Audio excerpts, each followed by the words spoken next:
পাত্রপক্ষ রাতে খেয়ে তারপর গেল। রীতিমতো ভুরিভোজ।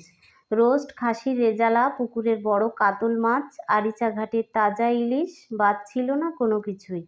শেষ পাতে গুণী ময়রার ঘরে পাতা দইও ছিল। পেট পুড়ে খেয়ে যাবার আগে আদিনার বড় ভাইকে বলে গেল মেয়ের গায়ের রং নাকি ময়লা, তারা একটু উজ্জ্বল মেয়ে চায়, একটাই ছেলে কিনা। পাত্রপক্ষ চলে যাবার পরে পারিবারিক মিটিং বসলো বৈঠকখানায়। আজিজ মাস্টারের 3 সন্তান, আলাল, দুলাল আর আদিনা। আলাল বড় ছেলে, ডিসি অফিসে চাকরি করে। দুলাল ছোট ছেলে, সিমেন্টের ডিলারশিপ নিয়েছে। আরও কাঠের ব্যবসা, তুলার ব্যবসাও আছে। তারা দুজনেই সংসারী। আলালের বউয়ের নাম নীলুফা। তাদের কোনো সন্তান হয়নি এখনো। বাড়ির বড় বউ বলে হেসেলের দায়িত্ব তার। দুলালের 1 মেয়ে, 2 বছর বয়স। বিয়েও সে আগে করেছে। দুলাল একটু বেশি ছটফটে, বেশি কথা বলে। নীলুফা বড় বউ, তাই সবাই তার কথা শোনে। নীলু বলল, এরপর মেয়ে দেখতে আসলে এত আয়োজন করব না আব্বা। আগে মেয়ে অন্য জায়গায় দেখাবো, কথা ফাইনাল হলে যত লাগে খাওয়াবো। গলা পর্যন্ত খাবে আর বলবে মেয়ের রং উজ্জ্বল না।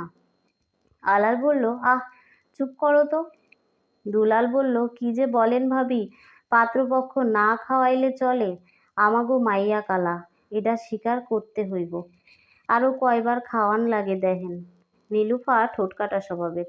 সে বলে ফেলল, তোমাদের যত ঢং, বিয়া হওয়ার হইলে ওই 1 গ্লাস চিনির শরবতেই বিয়া হইব। আমি যাই, রাজ্যের বাসন নোংরা পইরা আছে। দুলালের বউ তো মাইয়া কোলে, আমারই সব করা লাগবো। আদিনা আসতে বলল, ভাবি আমি কইরা দিমুনে। আজিজ মাস্টারের মাথায় অনেক চিন্তা। মেয়ের বয়স 23 বছর হয়ে গেছে। একটাও পাত্রপক্ষ ইতিবাচক কথা বলেননি। মেয়ে আয়ে পাস। ঘটক বলে বয়স 19 বলেন, পাশ ধুইয়া কি পানি খাইবে? খুবই অপমানজনক কথা আজিজ মাস্টার হজম করেন। তিনি অবসর নিয়েছেন। মেয়েকে যৌতুক দিয়ে বিয়ে দেওয়ার সামর্থ্য তার নেই। আদিনা নিজেও কালো হওয়ার অপরাধে হীনমন্যতায় ভোগে। সবার খোঁচা হজম করে, কিন্তু কিছু বলে না। সে রাতে মল্লিক বাড়িতে বিয়ের আসর। মল্লিকদের মেজ মেয়ের বিয়ে। মেয়ে সুন্দরী, বাপের টাকা আছে। ছেলে নাকি রাজপুত্রের মতো, সেনাবাহিনীতে চাকরি করে। বিয়ে করতেছে গোপনে, এখনো অনুমতি পায়নি। এশার নামাজের পরে বিয়ে পড়ানোর কথা। 4-5 জন এসে ঘরোয়াভাবে বিয়ে পড়িয়ে চলে যাবে। বিয়ের আসরে লাগলো মহা ক্যাচাল। 1 কথায় 2 কথায় পাত্রপক্ষের সাথে হাতাহাতির অবস্থা। পাত্রের বাবা ঘোষণা দিলেন, এই বাড়ি থেকে মেয়ে নিবেন না। মেয়ের বাবাও জাদ্রের লোক।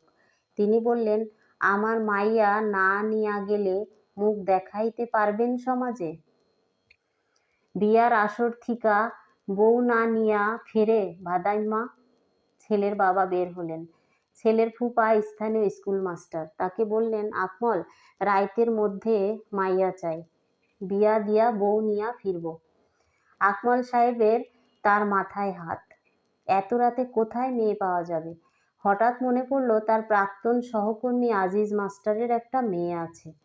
সবই ভালো, গায়ের রংটা একটু ময়লা, বাকি সব ঠিকই ছিল। তিনি আস্তে করে বললেন, মেয়ে একটা আছে, গায়ের রংটা একটু চাপা। ছেলের বাবা হুঙ্কার দিলেন, ধলা মায়ার পরিবার তো দেখলাম, এখন কালা মাইয়াই নিব। কাজী তাদের সাথেই আছে। মধ্যরাতে আজিজ মাস্টারের বাড়িতে হাজির হলেন পাত্রপক্ষের লোকজন। কোনো আয়োজন ছাড়াই আদিনার সাথে কামালের বিয়ে হয়ে গেল। বিয়ের আসরে মিষ্টি খাওয়ানো লাগে। রাতে মেহমান ছিল, দই আনা হয়েছে, মিষ্টি ছিল না। আর গতকাল মেহমানদারিতে চিনি একদমই শেষ। নীলুফার বড় একটা গ্লাসে চিনির কৌটা ধুয়ে শরবত করে নিয়ে এলো। সবাই এক চুমুক খেয়ে বলল, আলহামদুলিল্লাহ।